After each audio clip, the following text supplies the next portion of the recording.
नमस्कार दोस्तों। आज हम श्रीमद् भगवद गीता के दूसरे अध्याय के दूसरे श्लोक को समझने जा रहे हैं। ये वो क्षण है जहां गीता की असली शुरुआत होती है, जहां श्री कृष्ण अर्जुन को पहली बार युद्ध भूमि में संबोधित करते हैं। अर्जुन इस समय बहुत ही विचलित स्थिति में है। सामने अपने ही सगे संबंधियों, गुरुजनों, भाई बांधवों को देखकर उनके मन में करुणा जाग उठी है और वे गहरे द्वंद्व में डूब गए हैं। वे अपने हाथ से गांडीव धनुष को नीचे रख चुके हैं और मन ही मन यह ठान चुके हैं कि वे युद्ध नहीं करेंगे। और इसी समय जब अर्जुन मौन हो जाते हैं, जब उनकी आत्मा भावनाओं के तूफान में डूब रही होती है, तभी श्री कृष्ण मौन नहीं रहते।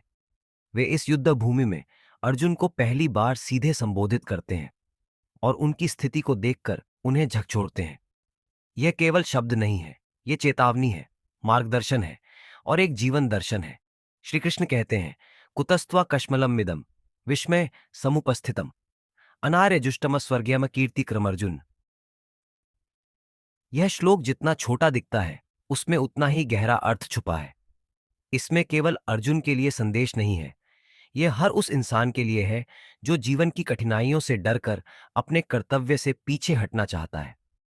इस श्लोक में सबसे पहले श्री कृष्ण प्रश्न करते हैं, कुतस्त्वा कश्मल मिदम, यानी हे अर्जुन, ये कैसी दुर्बलता, ये कैसा भ्रम, ये कैसी मानसिक अशुद्धि तुम्हें कहां से आ गई। कश्मल शब्द का अर्थ होता है वह विचार जो आत्मा को कलुषित कर दे, जो सोच को दूषित कर दे। यह एक ऐसा मानसिक जहर है जो व्यक्ति को सही और गलत की पहचान से दूर कर देता है। और श्री कृष्ण यह कह रहे हैं कि अर्जुन, तुम जैसे वीर योद्धा के मन में यह कश्मल कहां से आ गया। क्या यह उस अर्जुन का मन है जिसने अकेले महाभारत के कई युद्ध जीते हैं?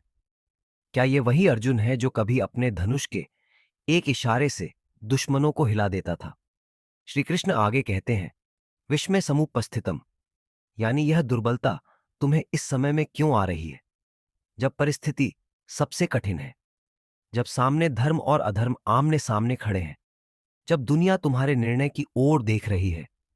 यह वही समय है जब तुम्हें सबसे ज्यादा दृढ़ होना चाहिए, सबसे ज्यादा मजबूत खड़े रहना चाहिए, और तुम इस समय पर भावनाओं में बह रहे हो। यह एक प्रकार की चेतावनी है कि तुम्हारे निर्णय का असर केवल तुम पर नहीं पड़ेगा, यह पूरे समाज पर, पूरी व्यवस्था पर और धर्म की स्थिति पर पड़ेगा। फिर श्री कृष्ण कहते हैं, अनार्य जुष्टम। यह शब्द बहुत शक्तिशाली है। आर्य का अर्थ होता है श्रेष्ठ व्यक्ति, उच्च विचार वाला, जो अपने कर्तव्यों और नैतिक मूल्यों के प्रति समर्पित हो। और जब श्री कृष्ण कहते हैं कि यह भावना अनार्य जुष्टम है, तो वे स्पष्ट रूप से कह रहे हैं कि यह आचरण आर्य लोगों के योग्य नहीं है। तुम एक योद्धा हो, एक राजकुमार हो, एक धर्म के रक्षक हो, और इस प्रकार की मानसिक दुर्बलता तुम्हें शोभा नहीं देती। यह किसी साधारण व्यक्ति की तरह सोचने वाला विचार है, न कि अर्जुन जैसा महान योद्धा। फिर वह कहते हैं, अस्वर्ग्यम। यह भावना न तो स्वर्ग दिलाएगी, न शांति देगी, न आत्मिक संतोष।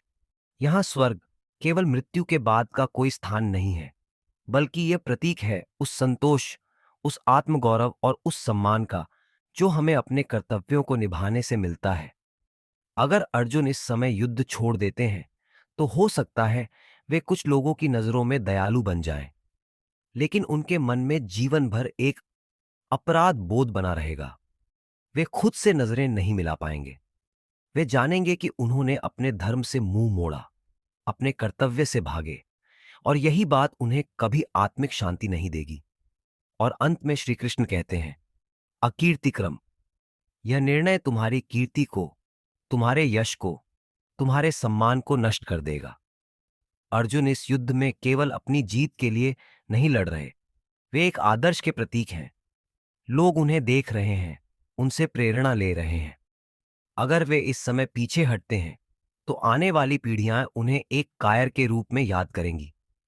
लोग कहेंगे, अर्जुन जो इतने वीर माने जाते थे, वह युद्ध के समय डर गए और भाग खड़े हुए। और इससे न केवल अर्जुन की कीर्ति जाएगी, बल्कि धर्म की हार होगी, अधर्म की जीत होगी, और समाज में गलत आदर्श स्थापित होंगे। अब सोचिए, यह केवल अर्जुन की कहानी नहीं है, यह हमारी, आपकी और हर उस व्यक्ति की कहानी है जो कभी ना कभी किसी ऐसे मोड़ पर खड़ा होता है जहां भावनाएं उसे उसके कर्तव्य से दूर ले जाने लगती हैं। जब हम किसी कठिन निर्णय के सामने होते हैं, जब हमारे सामने कोई ऐसा कार्य होता है जो करना जरूरी तो होता है लेकिन भावनात्मक रूप से कठिन होता है, तब हम भी अर्जुन की तरह सोचने लगते हैं, क्या ये करना सही है? क्या इससे किसी को दुख तो नहीं होगा? और ऐसे समय में हमें भी एक श्री कृष्ण की जरूरत होती है जो हमें झकझोरे, हमें हमारे कर्तव्य की याद दिलाए और हमें यह बताए कि सिर्फ भावनाओं से नहीं, विवेक से निर्णय लेना चाहिए। यह श्लोक हमें यह सिखाता है कि करुणा बुरी नहीं है, लेकिन जब करुणा कर्तव्य से टकराने लगे, जब वह धर्म के मार्ग में बाधा बनने लगे, तब उसे त्यागना आवश्यक हो जाता है। यह त्याग आसान नहीं होता। यह आत्मा को तकलीफ देता है, मन को कचोटता है, लेकिन यही त्याग महान बनाता है। यही त्याग अर्जुन को सिर्फ एक योद्धा नहीं, बल्कि एक प्रेरणा, एक मार्गदर्शक बना देता है। श्री कृष्ण के शब्दों में वह दृढ़ता है जो किसी गुरु में होनी चाहिए। वे अर्जुन को दिलासा नहीं देते, वे उन्हें सहानुभूति नहीं देते, वे उन्हें उनके मोह में नहीं बहने देते, बल्कि उन्हें उनके ही दर्पण के सामने खड़ा कर देते हैं। वे कहते हैं, देखो अर्जुन, तुम क्या सोच रहे हो? यह सोच तुम्हारे जैसे व्यक्ति के लिए शोभनीय नहीं है। यह सोच तुम्हारी आत्मा को गंदा कर रही है।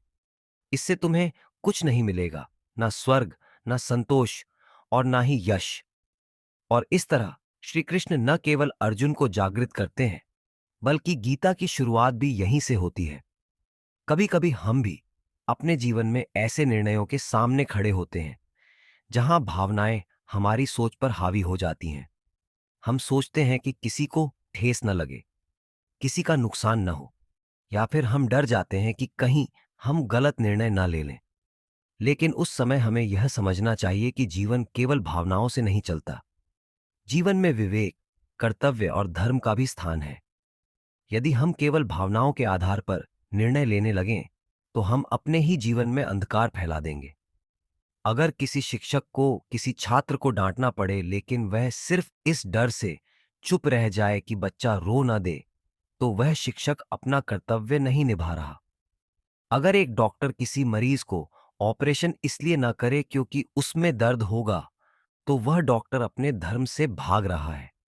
ठीक वैसे ही अर्जुन अगर युद्ध इसीलिए न करें कि सामने अपने लोग खड़े हैं, तो वे अपने धर्म से भाग रहे हैं।